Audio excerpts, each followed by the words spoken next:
Bonjour, chers internautes.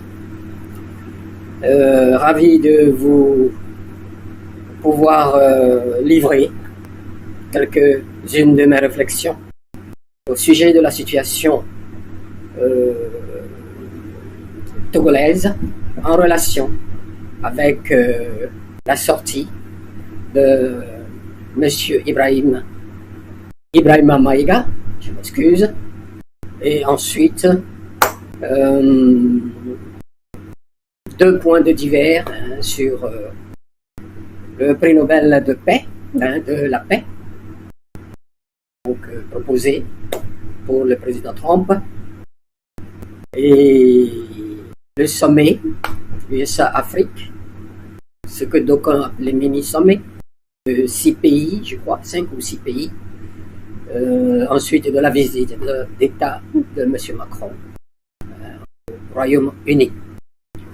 Alors, tout de suite sans tarder, j'engage sur la situation du Togo. M. Maïga est récemment sorti et a vertement critiqué la lutte que mène la jeunesse, surtout la jeunesse togolaise, et semble indiquer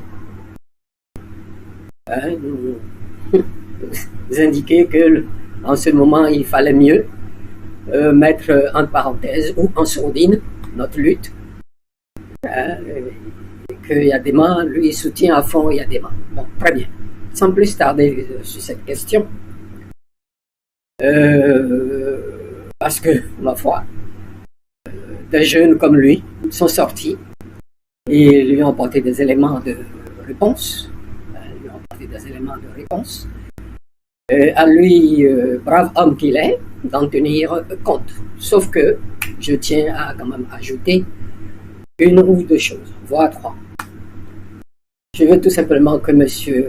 Maïga sache que la lutte togolaise a commencé avant les années 63, s'est intensifiée à partir de l'année 97, où déjà l'analyse de certains de mes aînés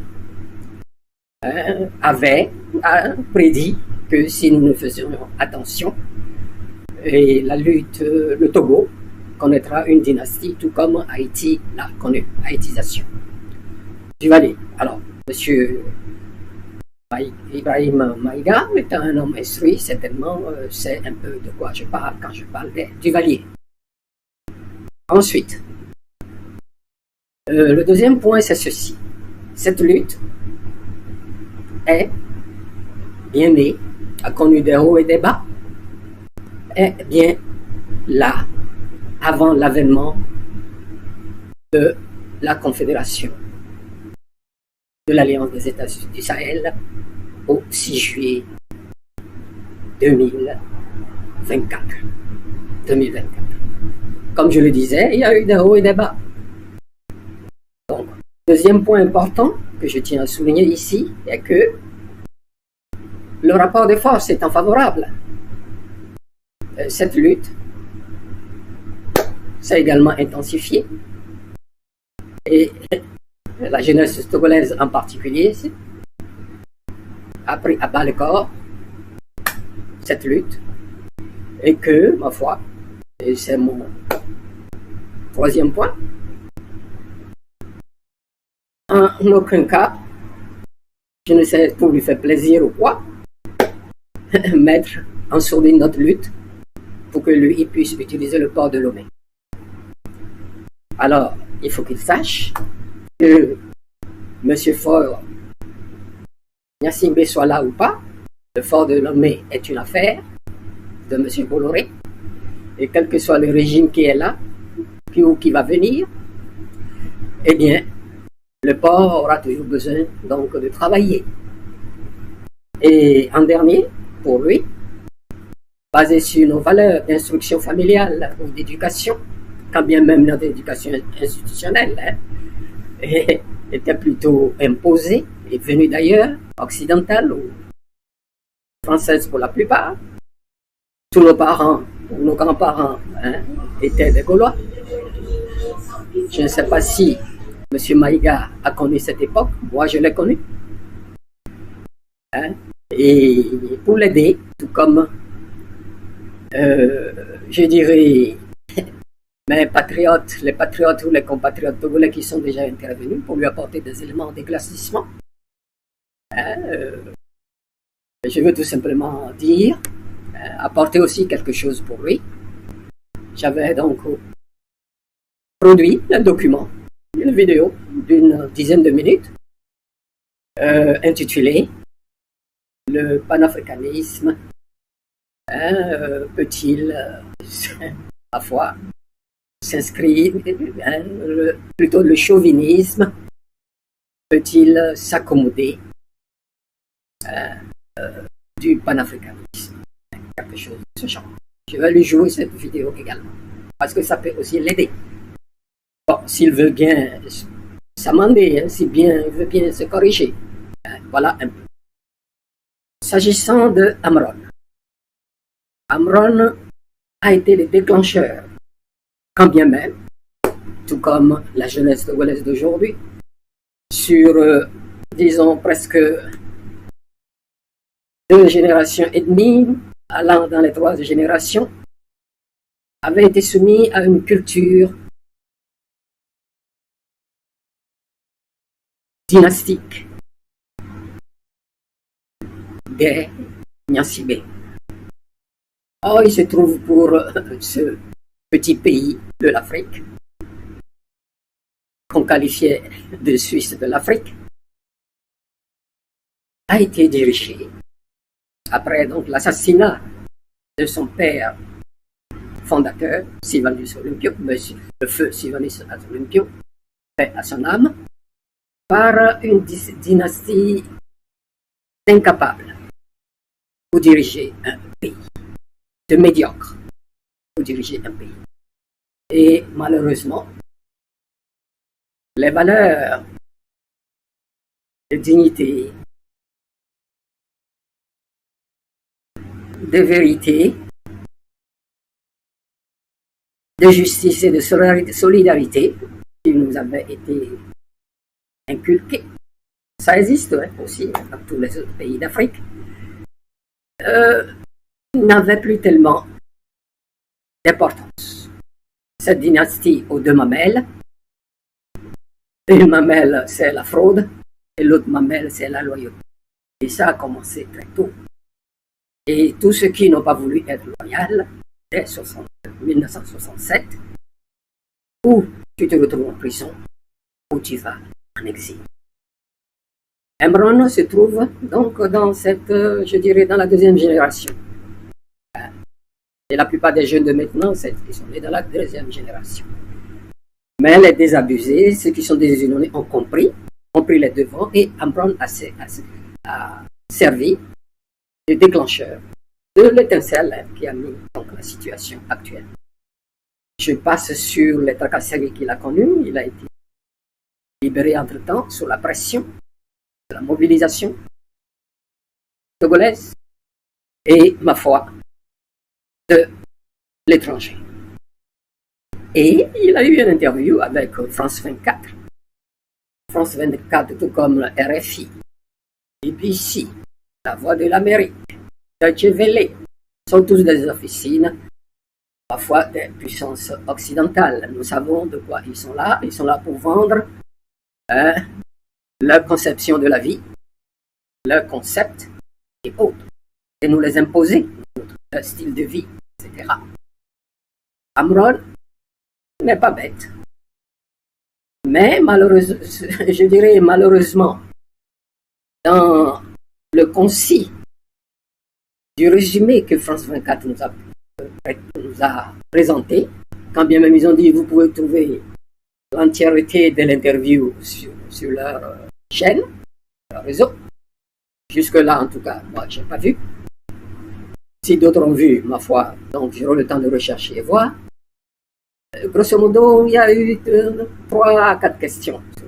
Et je crois la dernière question, à cette dernière question, il a répondu que, ma foi, le chef de l'État, Faure Gnassingbe, n'était pas au courant. Et ça a laissé l'impression aux auditeurs comme quoi, à certains, pas tout le monde, comme quoi il a exaucé Faure Gnassingbé, qui en fait tient la tête de la pyramide ou du cartel qui dirige le Togo jusqu'à ce jour. Après son père, bien entendu, depuis 2005. Et depuis 2005, il a fait plus de morts jusque 26, 27, 28 juin 2025. Il a fait plus de morts que son père avec les patrouillages, les vols d'élections. Il sort lui-même, il crée une 5e république avec 5e constitution. Et toujours, il trouve des intellectuels comme les Maïgas pour lui rendre service, pour l'enfermer ou l'enfoncer beaucoup plus dans sa médiocrité. Parce que, en fait, depuis Yadema, ça a été la médiocrisation du pouvoir politique au Togo. Ok? Bien. Donc, avant donc de continuer, j'ai mis juste ce que vous voyez sur l'écran en blanc, c'est le communiqué du dernier né des mouvements togolais, M66, qui vient du mouvement du 6 juin 66. Personnellement, je leur dis merci de se structurer jusqu'à ce point, des blogueurs ou blogueuses que chacun faisait son côté. Ils ont jugé que le Togo est arrivé à un carrefour et il faut que, à leur activité habituelle qu'ils aiment bien organiser, puissent donc prendre, au moins réserver une partie de leur temps à la lutte du peuple togolais. Et ce sont eux qui ont mené l'essentiel de ce qui s'est déroulé depuis le 6 juin jusqu'à ce jour. Et pour le 16-17 juillet de ce mois-ci, je crois, le jour des élections municipales, pour commencer par pour continuer à crétiniser les Togolais sous la 5e République, eh bien, ils sont contre, tout comme tous les Togolais, la plupart des Togolais, dont moi, d'arrêter donc cette mascarade. Je leur dis merci, merci, merci. Et après le passage de la vidéo, je conclurai, et les divers, je conclurai également et dire, si j'ai quelque chose à dire, je leur dirai. Donc, je passe à la deuxième partie de ce truc. Messieurs, dames, bienvenue. Le chauvinisme est-il compatible avec le panafricanisme? Depuis l'avènement du gouvernement PASTEF, avec M. Sonko comme Premier ministre et président Bassirou Diomaye Diakhar Faye, et aussi de la crise Bénin-Niger, un léger vent de désenchantement souffle sur notre sous-continent dû aux visites de bon voisinage et de travail, puis certains propos controversés lors de sa visite. Exemple, ramener les pays de l'AES à la CEDEAO, Alassane Dramane Ouattara de Côte d'Ivoire, loué comme un démocrate à la recherche de son 4e mandat, alors qu'en Côte d'Ivoire, le mandat est limité à 2. Parlant de position figée ou rigide s'agissant de la position des 3 pays de l'AES, puis le panafricanisme de gauche, concept très incompréhensible par le président Faye à ces occasions des propos qui ont fait tiquer, surtout nos milieux panafricanistes. Du côté de Bénin-Niger, l'exemple le plus déroutant et infamant est celui de l'estime turiféraire, rupturière, de Bertin Kouvi du Bénin, ex-Dahomey, regardant, c'est-à-dire raillant sur l'origine des Capochichi du leader panafricaniste Kémy Séba, dont l'audace fut de révéler les faits du dessous de cette crise depuis Niamey au Niger. Il est à noter sans évoquer ou alluder à l'origine de la famille du président Talon. Ce faisant, M. Bertin Kouvi a fait montre d'un patriotisme excessif et nous amener sur le rivage du chauvinisme puéril et terre-à-terre. C'est d'un. Et de deux, ses propos controversés ont mis en branle certains des partisans sénégalais de Faye et béninois de Talon, qui, dans leur zèle de voler au secours de leur président fraîchement élu ou sortant, ont braqué des panafricanistes non sénégalais, et d'autres par des propos clivants ou par d'attaques personnelles ou indignantes. N'est-ce pas inquiétant? Bien sûr. Ainsi, pour apaiser les cœurs, ai-je entrepris d'apporter cette contribution sur le chauvinisme et de comment éviter que ce conflit entre chauvinistes et panafricanistes n'empoisonne la sérénité et l'unité d'action dans nos rangs. Primo, examinons ces deux simples définitions. Chauvinisme, du patriotisme excessif. C'est de l'autoprotection individuelle ou communautaire, c'est-à-dire de la préservation naturelle. Autrement dit, un réflexe inné de soi en toutes circonstances, et qui s'exprime si stimulé. Il dérive de la conscience d'appartenance à une culture, pays, village, bref, un espace géographique défendu de manière subjective, émotionnelle la plupart du temps. Panafricanisme, c'est une idéologie de la révalorisation des nègres ou noirs et de tout ce qui s'y rapporte. C'est une connaissance acquise par un travail d'éveil de conscience et un engagement résolu pour son émergence ou prééminence politique. Et c'est divers dans les divers domaines de notre existence sur le sous-continent africain et ailleurs. Son objectif ultime étant la mise en place d'un nouveau système de souveraineté panafricaine, non assujetti aux prédateurs d'où ils viennent. Secondo, quelles sont leurs valeurs respectives? Le chauvinisme est un comportement fondé sur les valeurs d'agressivité, partialité, iniquité, d'arrogance, d'orgueil ou vanité. Le chauviniste refuse la critique objective ou constructive.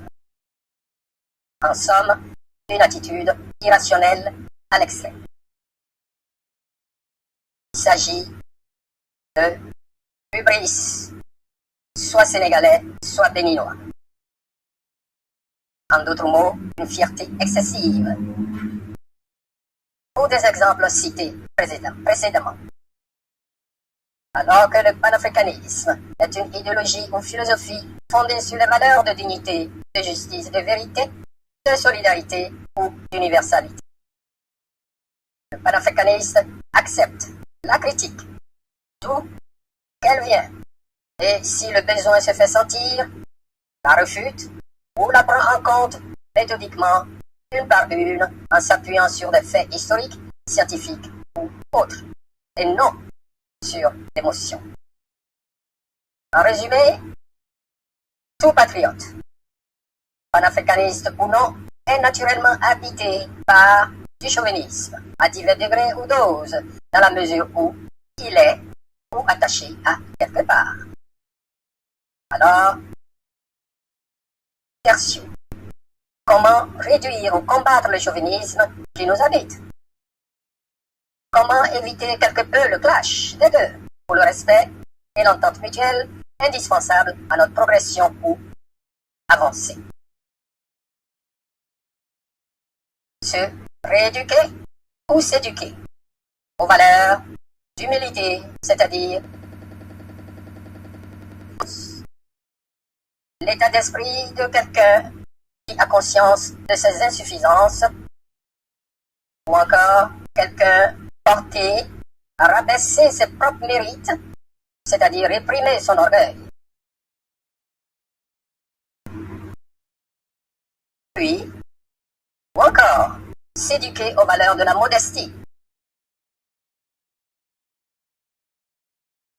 Une modération, une retenue dans l'appréciation de soi-même et se retenir d'en faire étalage. Et enfin, la conversion aux valeurs d'universalisme, c'est-à-dire la conception que les idées et les valeurs panafricanistes sont indépendantes du temps et du lieu. Exemple, soutien ferme aux peuples opprimés et en lutte en Afrique et ailleurs dans le monde. Messieurs, dames, après ce rappel et remède suggéré, quelle est votre réponse à cette question? Le chauvinisme est-il compatible avec le panafricanisme? Oui ou non? Pourquoi? Merci de m'avoir écouté jusqu'à la fin.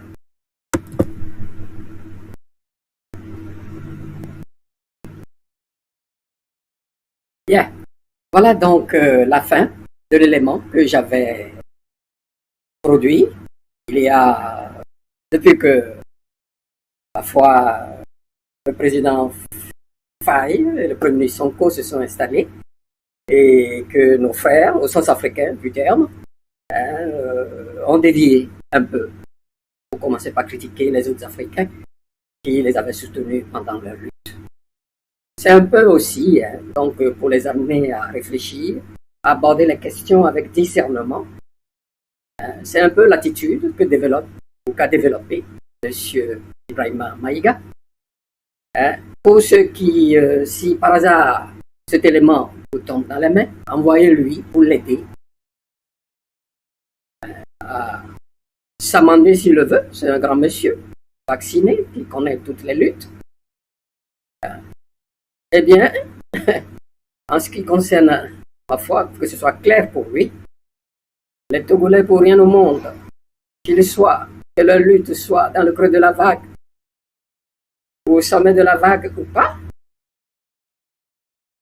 ils seront toujours solidaires de leurs frères ou de combattants de l'AES.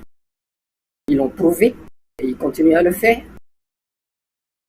Le vétéran à bout de force que vous voyez ici l'a été sur le bord de la Seine et continue de l'être pendant son 3e âge. Et Monsieur Ibrahima Maïga, vous êtes libre d'écouter et de vous désamener, ou alors de continuer à soutenir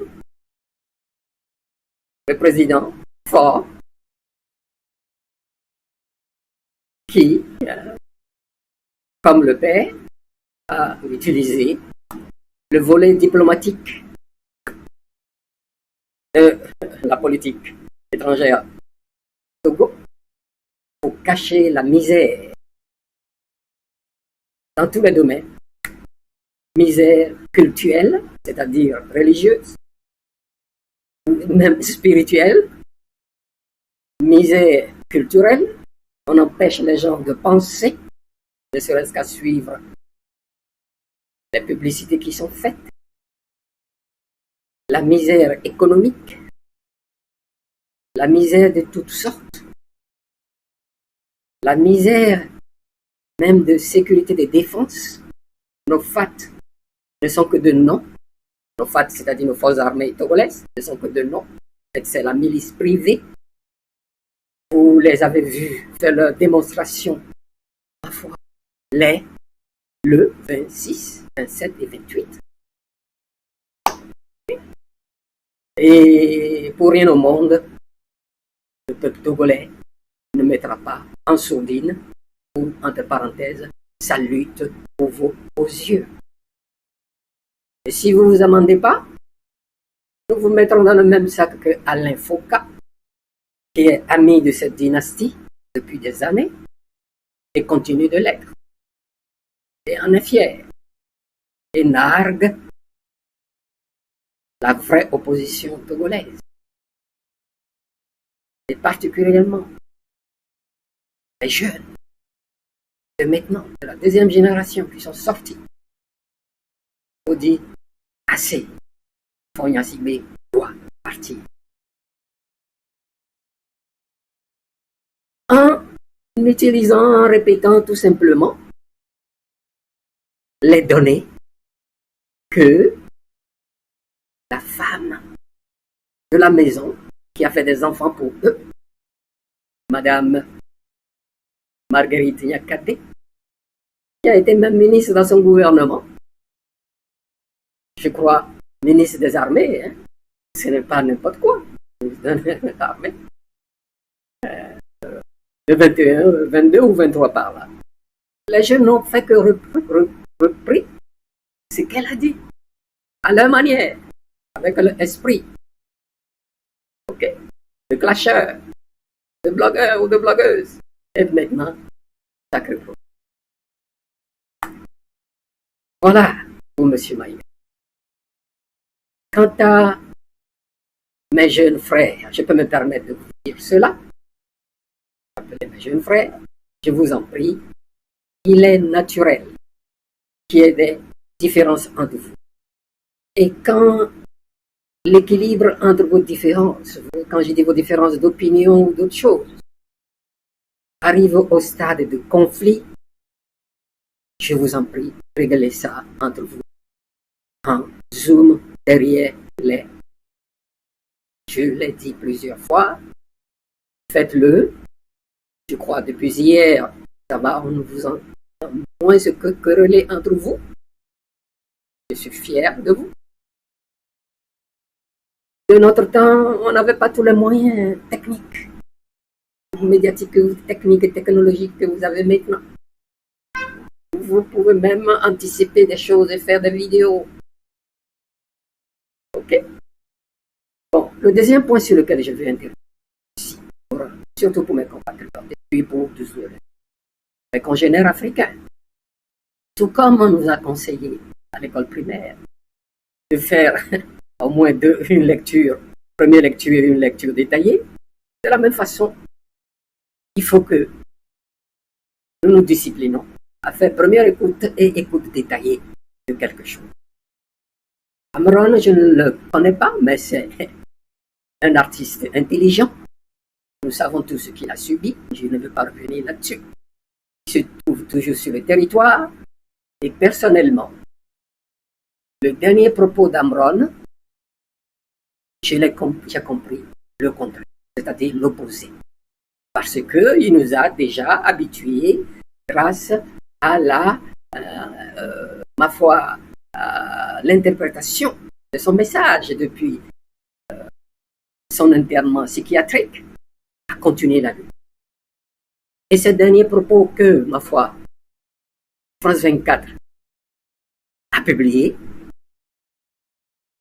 comprenez le contraire, c'est-à-dire, les gars, continuez la lutte. Amron sait très bien que Faure Gnassingbé est au courant et est à la base de son arrestation.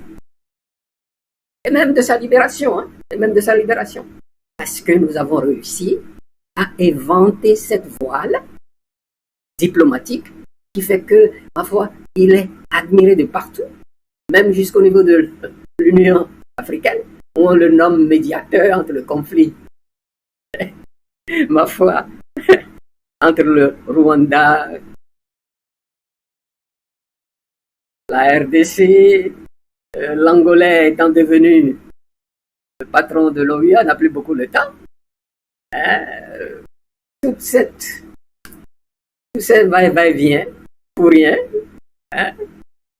Le président Donald Trump, à sa manière, dans sa brutalité, les a conviés, ils ont signé le papier comme ils le voulaient. Tout ça en échange des métaux et minerais rares. Voilà, ceci me permet de faire la transition au divers, bien sûr, au divers, et donc vous montrer, voilà, les voilà, à la Maison Blanche, ce sommet, je ne l'appelle pas sommet, cette rencontre mini entre le tenancier de la Maison Blanche, et nos 5 chefs d'État qui ont été invités. Donc c'est un problème technique encore. J'espère qu'il va réapparaître. Que ça va réapparaître. Et chacun est allé de son côté pour vendre ce qu'il a à vendre aux Américains. Pour vendre ce qu'il a à vendre aux Américains. Lui, il est prêt à faire donc, pour les intérêts économiques et stratégiques, et sécuritaires, vendre des armes, etc. Et chacun vous avez celui de Libéria, vous avez celui de Guinée-Bissau, vous avez celui du Gabon, la Mauritanie, et puis à gauche, à l'extrême gauche du président, non, à l'extrême droite, donc, du président, vous avez notre jeune président qui se débrouille pas mal au Sénégal, où ils ont accédé au pouvoir, donc pas avec le programme de Pastef, où ils ont raflé tous les sièges et essayent de, tant bien que mal, de refonder le Sénégal avec plus de 3/4 des sièges, je crois, qu'ils ont au Parlement. Bien, ceci étant, personnellement, si je faisais partie de cette délégation, heureusement pour Trump, j'aurais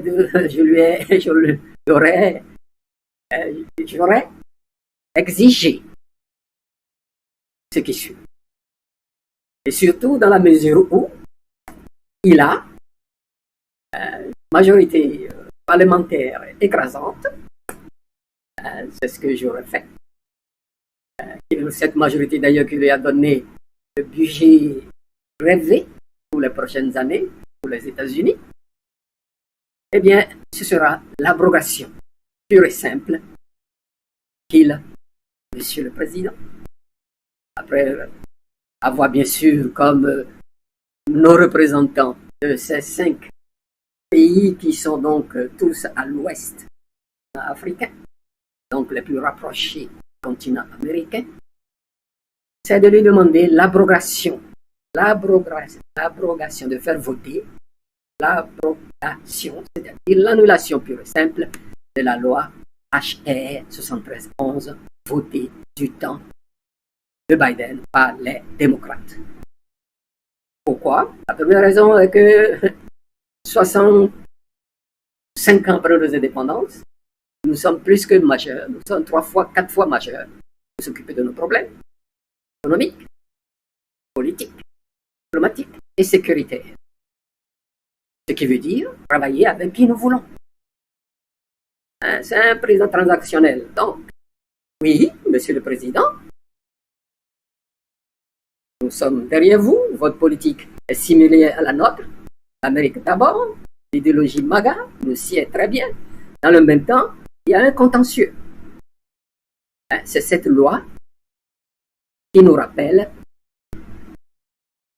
la loi de vassalisation et de décolonisation de l'Afrique qui a kidnappé, hold-upé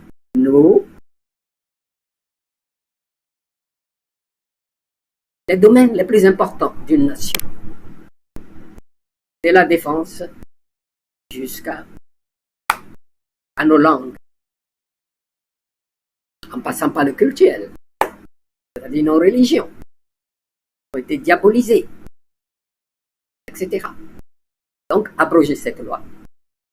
Et vos rivalités avec les autres courtisans de l'Afrique, sur le continent africain, commencez à penser à donc faire cette rivalité courtisane sans armes, sans armes. C'est en cela que je vous remercie aussi, hein, vous et Elon Musk, pour le travail important qu'il a fait au Doge. Doge, Department of Government Efficiency, nous a sorti des documents, des données, ce dont nous ne doutons pas, hein, on le disait avant. Beaucoup de fonds, les dollars américains ont servi à nourrir et financer des mercenaires. Non, on n'a pas besoin d'avoir des bases chez nous. Petit à petit, toutes les bases vont partir. L'Amérique a une base importante, le Rhino Trench, depuis parfois le Lesotho, l'Afrique du Sud, l'Afrique centrale, jusque Mauritanie, Maroc et tout ça. Mais nous avons réussi à rendre aveugle ce rhinocéros au niveau des 3 États de la Confédération Sahel. Le Mali, le Burkina Faso et le Niger. Qui ne vous feront pas de mal. Donc vous n'avez pas besoin d'avoir une base, des bases là-bas, hein, Monsieur le Président. C'est ce que j'aurais dit. Malheureusement, pour moi, je ne me trouvais pas là pour parler. Hein, Monsieur Maïga, j'espère au moins que sur ça, tu vas t'aligner sur moi. Et penser à ne pas t'aligner sur Alain Foucault et aligner notre lutte, ou alors nous prendre pour des complices, des officines, donc des officines comme France 24, et nous faire dire sournoisement que nous sommes des complices de l'Élysée que nous combattons, la politique élyséenne que nous, c'est-à-dire la France, l'Afrique. Moi, j'ai fait le ventre de la France-Afrique, cher ami. Donc, je compte sur toi pour sortir, pour t'amender. Sinon, tu seras dans notre collimateur. Et aussi, hein, je sais que tu n'es que le porte-parole, porte-voix de la jeunesse haïtienne qui pense ainsi. Maintenant, l'autre chose, si vous avez, c'est une question hein, qu'on a posée à nos congénères présidents, prix Nobel, je crois. Et ma foi, le président du Sénégal a été suffisamment intelligent pour dire que c'est l'affaire d'une commission, c'est pas l'affaire d'un pays. On a posé la question. Mais que, par les actes qu'il a posés jusqu'à maintenant, il mérite bien. Là, c'est très diplomatique. Je le remercie. Mais seulement, je regrette.